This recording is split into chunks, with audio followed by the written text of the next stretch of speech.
Hello, from wherever you're watching from. My name is Nathan Yagu. Such a beautiful day, and of course, today I am actually excited to actually host one of the guests, someone who's going to inspire some of you outside there, the people who are disabled. Most times, there has been said that disability is not inability, and of course, today this interview will actually prove to you that yeah, it is true. Being disabled is that it doesn't mean you're not able to do anything. Of course, there are people who have been looking at people who have been disabled as people who are not capable of doing anything. But of course, today, after you follow this interview, you'll actually get to realize that there is something so big that the disabled can do, and even the able persons have not been able to do or maybe to achieve. Make sure you hit on the subscribe bell button, and make sure you leave a comment down there. Make sure you also share so that keep on supporting us, so that we shall be bringing you such stories that will actually put you actually somewhere, and of course inspire someone outside there. Yes, you're welcome. Thank you. Could you please tell the person who is watching there your name? I'm called Okello. Okello? Lekeba. Okay. Where do you come from? I come from Serere. Come from Serere. Okay. We're actually excited to have you here, and could you tell us something about you? Because today we are for the view outside there, we're actually in Umcat Institute here in Soroti, where we actually got to meet Okello, and he's actually a student here. Okello, which course are you doing? I'm doing social work and social administration. Social work and social administration. Is it a certificate or diploma level? I'm doing certificate level. Certificate level? Yes. Okay. What inspired you to do that course? Now, there are people there who need assistance, and there's nowhere they can get assistance from, and that thing made me to come and attain knowledge and also go and help them there out. That's what made me to come and attain this course. Then too, it's because of the regime. My father was once a sub-county chief, and I was also told that when you pursue a course like this one, you can also be able to either become a sub-county chief or police chief, based on levels you have gone through. Okay.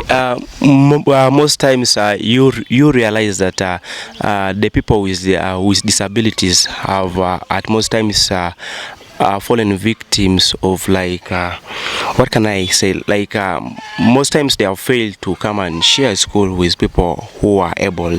Like, how did you find it the first time when you came to this institute to get an admission? How did you find it? No, I found it easy because being a talkative person, it's very easy for you to come up with a friendship. Unlike others, for us disabled people, we do always fear to stay with people, and also there are some people who always talk about us by abusing us, using the disabled title. That's what made some of them to fear to stay with the rest. But for my case, I felt it so good. Though there are some necessities which are not here for me to use, but I felt it okay because I was able to get friends beginning from the day I stepped here. Yes. Okay, you just mentioned the point that I was actually going to bring in as a question. You said when you came in, you realized there was a gap of necessity of those things that you're going to use. Like, how has it been? How have you been able to cope up with this without those things that you're going to, like, that assist you as a disabled person?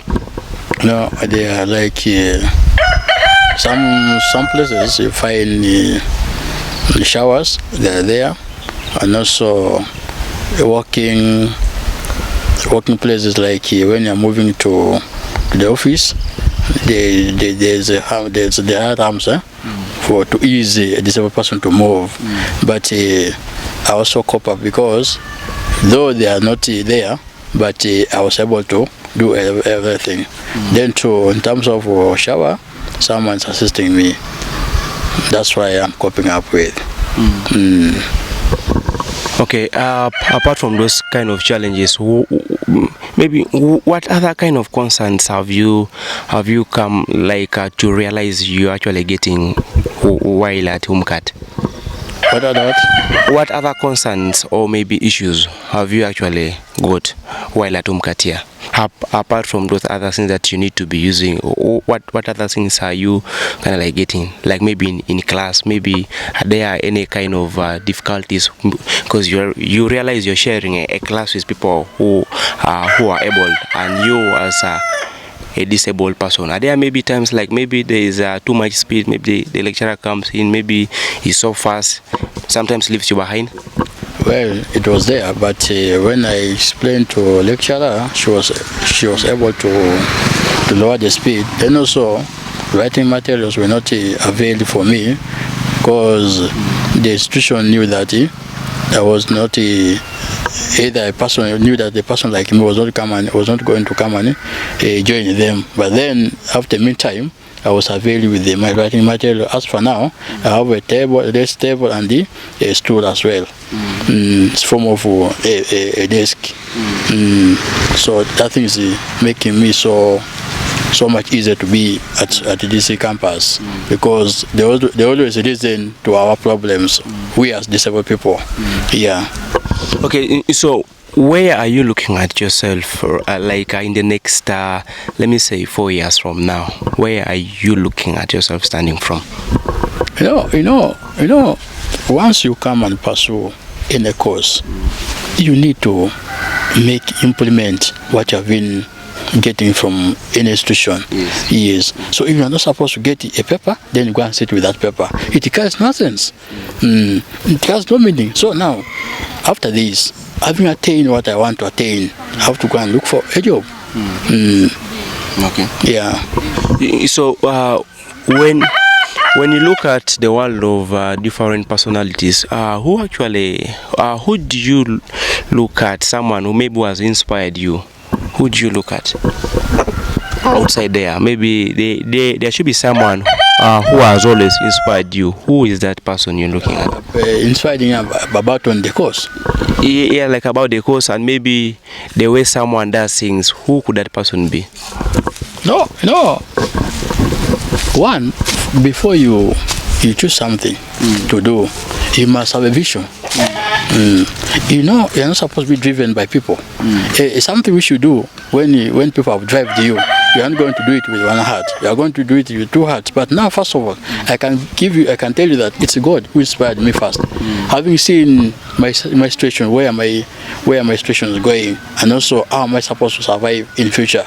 So at least I need to have a paper at hand, so that it can help me to see how I can survive in future. Okay, that's actually so special and a bit so unique from you. Now I want actually to get to know from you, because you have actually said after this you want to get a job. Don't you think there's a big competition outside there? Because right now after school, you realize some people actually end up even staying at home and maybe doing some other things like businesses and the rest. What do you have to say about it? You know, what I want to say is that most of the disabled people, they look at that our obstacle as difficult for them. But outside there, they also given, we as people, we also considered in terms of getting jobs. They also know us, and they know without a job, or without somewhere a person is working to work, there's no way a person can get something for survival. At least they have to open for him a door or her in order for a person to survive in the future. So what you have said, it's real, and I've also experienced that. But for us, we are considered in terms of looking for jobs outside there. Yes. Okay, being a social worker, I believe you have actually followed what has been happening in the Legislative Assembly of Uganda. Do you think the laws, some of the laws that have been implemented and created, do you think they actually favor also the disabled that much, or do you think there is at least some need to actually maybe for the MPs to actually bring in some laws that can actually be able to favor the disabled persons also? No, there are laws, though I can't tell because I may not be having in the brain, but there are laws which defend the people with disabilities.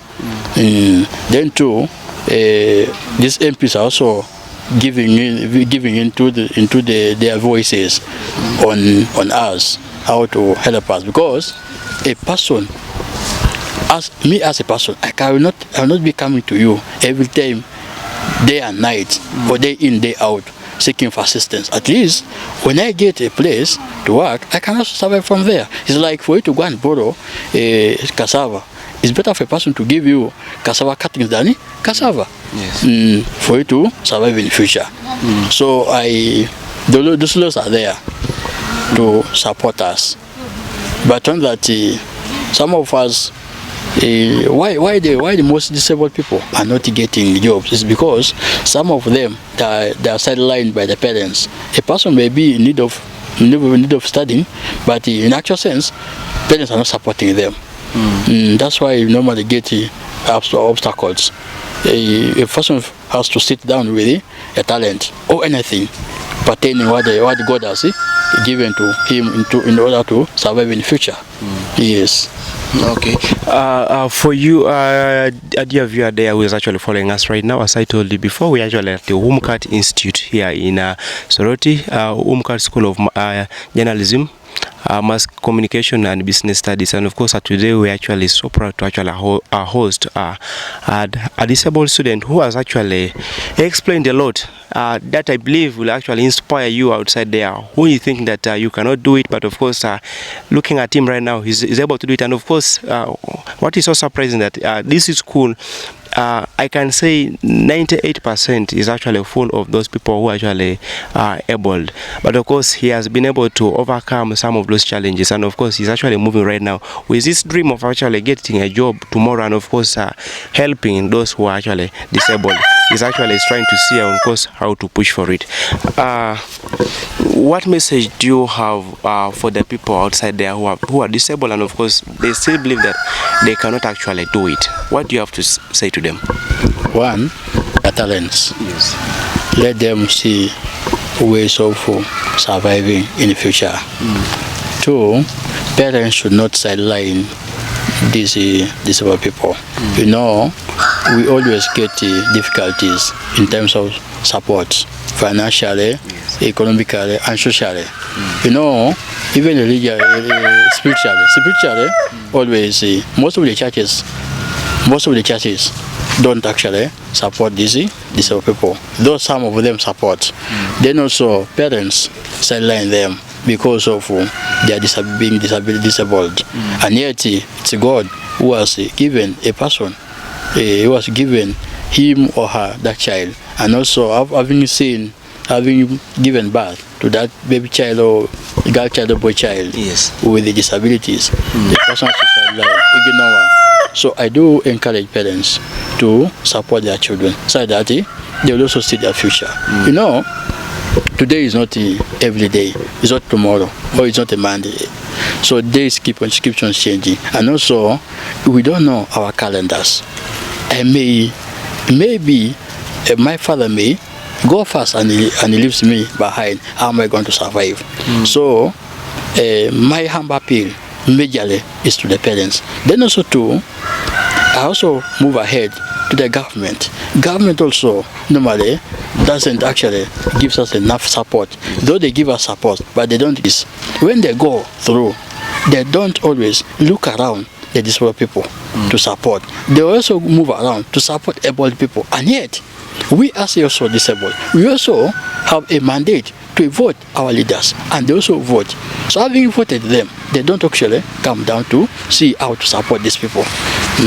Now, today, what normally makes a disabled child to drop out of school is that some of the schools, they are not helping these disabled people.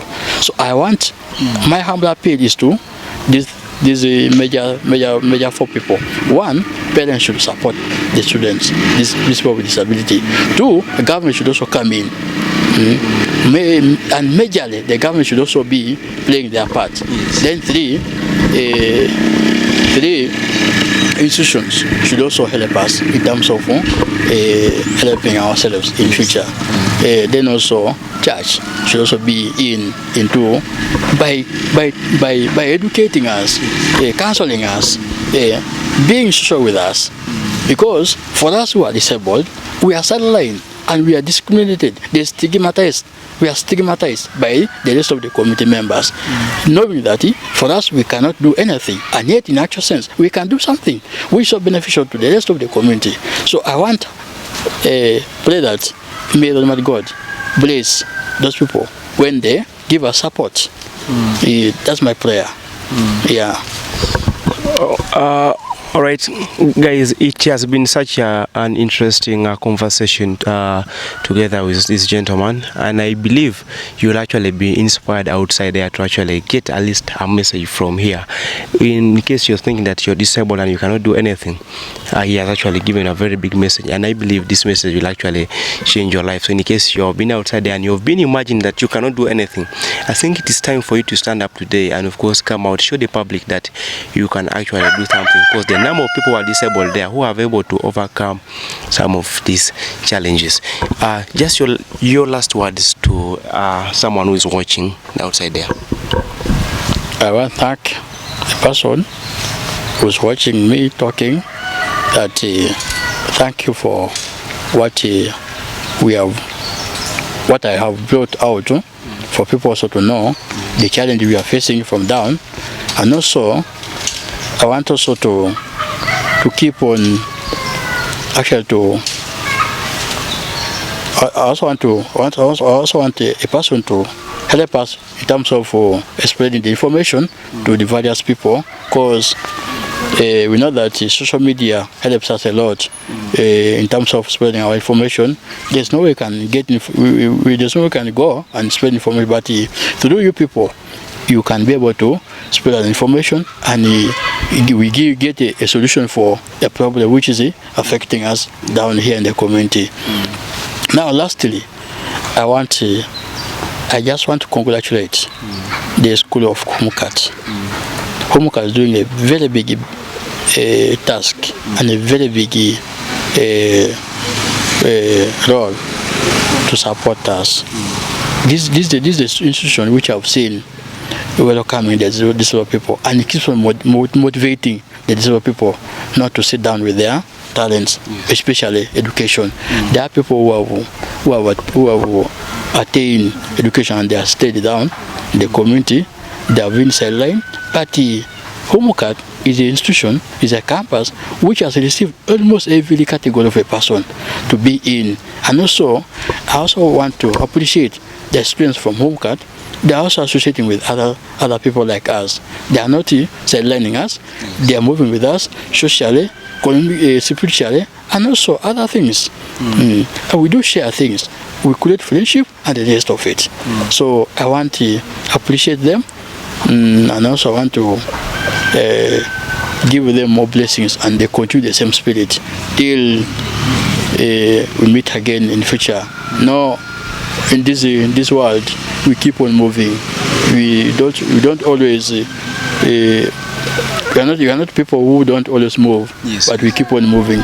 So once we collect, and also I want also to appreciate people that once we be in the campus, please collect friendship. Friendship is very, very important.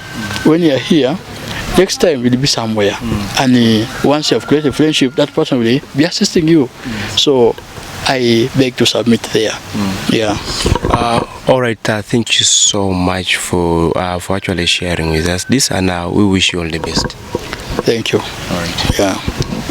So make sure you actually leave a comment, make sure you share, and of course don't forget to subscribe, so that next time we come up with another video again, you will actually be the first to be notified about this. Thank you so much. It has been me, Nathan Yagu, and of course I want to say big ups to my big bad outside that was behind the camera. Thank you so much for the great work. See you again.